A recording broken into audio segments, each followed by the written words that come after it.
খুলনায় আদালতে হাজিরা দিয়ে ফেরার সময় প্রকাশ্যে দুইজনকে গুলি করে ও কুপিয়ে হত্যা করেছে দুর্বৃত্তরা। দিনে দুপুরে চিফ জুডিশিয়াল ম্যাজিস্ট্রেট আদালতের সামনে ঘটেছে এই ঘটনা। নিহতরা অস্ত্র মামলায় হাজিরা দিতে আদালতে এসেছিলেন। মোহাম্মদ তানজিরের রিপোর্ট, জানাচ্ছেন সিরাজুমনি শুভ। খুলনায় মহানগর দায়রা জজ আদালতে অস্ত্র মামলায় হাজিরা দিতে সকালে হাজির হন রূপসার বাগমারা এলাকার রাজন ও হাসিব। হাজিরা শেষে বের হয়ে যাওয়ার সময় চায়ের দোকানে বসেন তারা। ঠিক তখনই বেশ কয়েকজন অতর্কিত হামলা চালায়।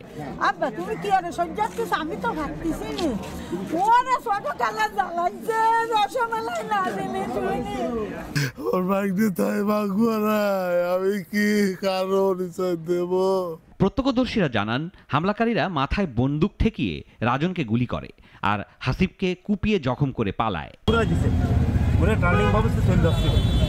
গুলি মাথায় ঢুকে গেছে আর ড্রাইভার ওইভাবে দেখতে যে পিছন জন ডুলে পড়ছে, পরে পরে উনি আর ড্রাইভার কিন্তু গাড়ি কন্ট্রোল করতে পারে। ওরা যাইয়ে 5-6 জন গুলি করছে। ফজলের রাব্বি রাজন সে কি করেন? ব্যবসা বাণিজ্য করে। কিসের ব্যবসা করেন? মাছের ব্যবসা করে। মাছের ব্যবসা। আপনি তার সাথে কোনো শত্রুতা ছিল? উনি হাজিরা দিতে ছিল, তারিখের কিছু মামলা ছিল, তারিখে হাজিরা দিতে ছিল।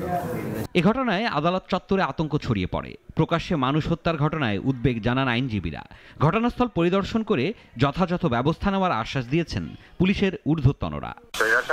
গ্রুপের সদস্য একাধিক মামলা সোনাডাঙ্গায় 4টা বছর সহ 10 জনকে ধরা হয়েছিল। এরা দুজনেই এই মামলার আসামি। দিনে দুপুরে আদালত চত্বরে এ ধরনের হামলা নিরাপত্তা পরিস্থিতি নিয়ে নতুন করে প্রশ্ন তুলেছে স্থানীয়দের মাঝে।